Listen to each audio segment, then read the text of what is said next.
Question is, the weight of 4,000 students are found to be normally distributed. Total students है 4,000 and यहाँ पे mention किया है normally distributed. Okay, then mean 50 kg. तो यहाँ पे टोटल स्टूडेंट जो दिया आपको 4,000 है.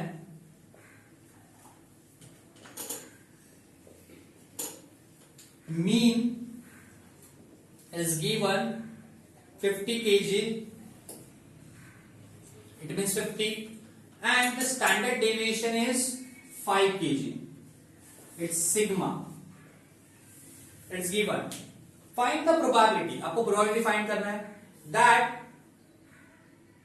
a student selected at random will have weight. First case is less than 45. Second case is between 45 and 60 kg. तो case one is less than 45 kg. Okay, यहाँ पे ऐसा दिया उन्होंने कि टोटल 4,000 स्टूडेंट्स है, उसमें एवरेज वेट उनका 50 kg है. स्टैंडर्ड डेविएशन मतलब डिफरेंस उसका 5 kg का डिफरेंस आ रहा है उनमें, स्टैंडर्ड है. एंड आपको लेस देन 45 kg की स्टूडेंट्स का प्रोबेबिलिटी निकालना है. ठीक है, और अगर आपको नंबर ऑफ स्टूडेंट्स पूछते हैं तो प्रोबेबिलिटी निकाल के इंटू 4,000 कर देंगे हम लोग. लेकिन यहाँ पे प्रोबेबिलिटी बोला है तो प्रोबेबिलिटी निकालेंगे. और यहाँ पे उन्होंने मेंशन किया है नॉर्मली डिस्ट्रीब्यूटेड, तो नॉर्मली डिस्ट्रीब्यूशन का मेथड यूज करना है. सो ये सबसे पहले मुझे क्या करना है, x क्या है वो देखना है. तो लेस देन 45 मींस x का वैल्यू है 45 और लेस देन 45, उसको आपको कन्वर्ट करना है z में. z का फॉर्मूला होता है x minus mean upon standard deviation. So here x का value 45 minus mean is 50 upon standard deviation is 5. तो आप इसको कैलकुलेट करोगे तो आपको आएगा वैल्यू -1. सो z मिल गया -1. देन हम लोग इसका डायग्राम ड्रॉ करेंगे. तो आप जैसे ही डायग्राम ड्रॉ करोगे तो यहां पे ये z प्लेन मिलेगा आपको. It's a z plane. ये मिडल लाइन रहेगा. Here z is equal to 0. अभी ये जो z का वैल्यू मिला आपको -1 है, z का वैल्यू -1 एंड z का वैल्यू -1 आपको लेफ्ट साइड पे प्लॉट करना पड़ेगा. अगर पॉजिटिव रहेगा तो राइट साइड पे, नेगेटिव रहेगा तो लेफ्ट साइड पे. तो मैंने यहाँ पे z का वैल्यू अप्रोक्सीमेट -1 प्लॉट कर दिया. इमीडिएटली उसका एक लाइन ड्रॉ करो यहाँ पे. अभी जो केस दिया है ये लेस देन का केस है. अगर लेस देन होता है तो वो लाइन से लेफ्ट साइड आपको रीजन सिलेक्ट करना है. अगर मोर देन होता है तो राइट साइड का पोर्शन सिलेक्ट करना है. तो आप लोग सिलेक्ट करोगे लेस देन मतलब लेफ्ट साइड पोर्शन. एंड आपको इसका एरिया निकालना है.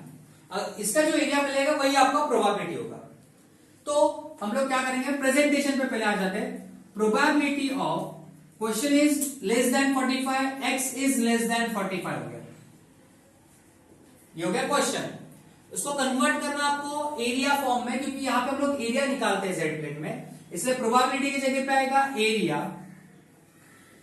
x को हम लोग z में कन्वर्ट करें इसलिए z इज लेस देन, और z का वैल्यू आपको मिला है -1. 45 मतलब क्या, तो -1. तो z इज लेस देन -1.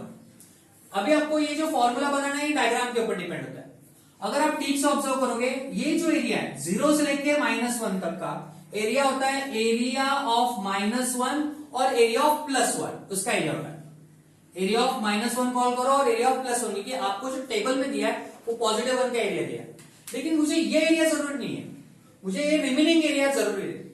तो एक्चुअली अगर आप ये मिडल से अगर एरिया काउंट करोगे एंड तक, दैट एरिया इज 0.5. एरिया कितना होता है, 0.5 होता है. सो अगर मैंने ये 0.5 एरिया मेरे पास, उसमें से ये एरिया ऑफ 1 माइनस किया तो रिमेनिंग एरिया आपको मिलेगा.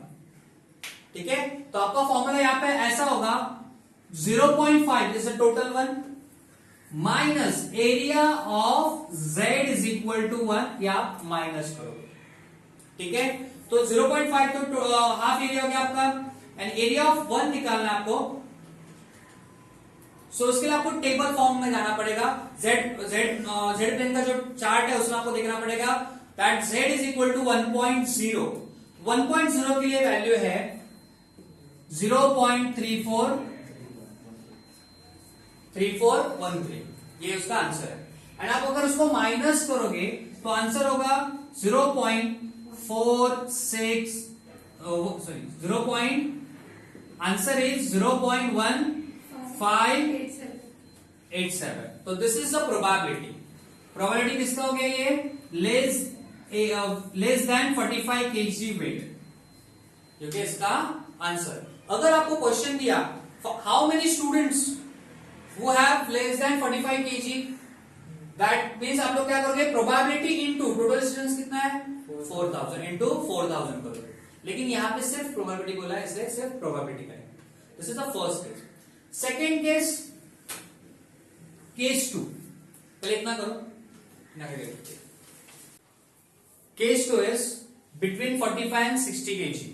So here first of all हम लोग क्या करेंगे? यहाँ पे 2 वैल्यूज दिया उन्होंने. x का 45 वैल्यू दिया है एंड सेकेंड वैल्यू दिया x का आपको 60 दिया. उसको कन्वर्ट करेंगे z में. z का फॉर्मूला होता है x minus m upon sigma. z is equal to x minus m upon sigma. Here x is 45 minus mean is 50 upon sigma is standard deviation is 5. So आपका answer आएगा -1. Then second, here x is 60 minus mean is 50 upon standard deviation 5. So 60 minus 50 is 10. 10 by 5 is 2. तो आपको -1 and 2 ये दो value मिल गया.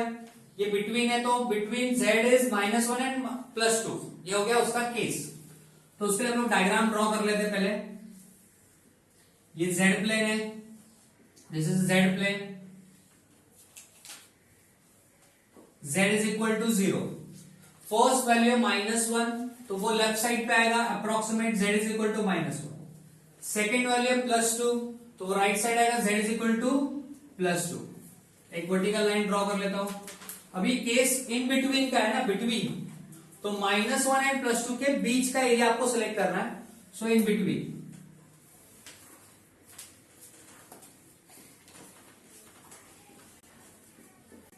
Okay, ये जो area होगा ये एरिया ऑफ 0 to -1 मतलब एरिया ऑफ +1 का होगा. -1 का एरिया कुछ ऐसा नहीं होता है, वो +1 का एरिया होता है. तो 0 to 1 का एरिया और ये 0 to 2 का एरिया, इट्स एरिया ऑफ 2. दोनों का एडिशन हो गया आपका फाइनल आंसर. अभी प्रेजेंटेशन क्वेश्चन ये था, probability x is between 45 and 60. तो x is greater than 45 less than 60.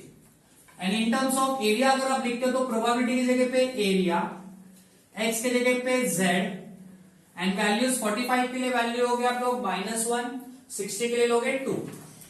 तो -1 to 2. तो z is between -1 to 2. And ये as per the diagram area of this plus area of this. ये area है 0 to 1 का area. Area of z is equal to 1 हो गया. कुछ लोग -1 लिखेंगे तो -1 का एरिया और +1 का एरिया सेम होता है. Plus area of z is equal to 2. Okay, तो एरिया ऑफ 1 का वैल्यू अगर आप टेबल पे देखते हो तो उसका वैल्यू 0.3413 एंड एरिया ऑफ 2 का वैल्यू 0.4772. ओके, 2.0 का वैल्यू ये है, ये 1.0 का वैल्यू है. और अगर आप दोनों का टोटल करोगे तो आपको टोटल समथिंग यहां पे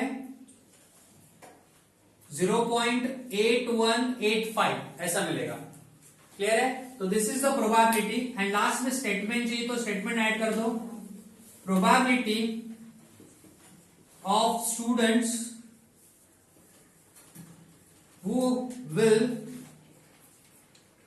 who have weight between 45 and 60 kg is 0.8185. This is the final answer.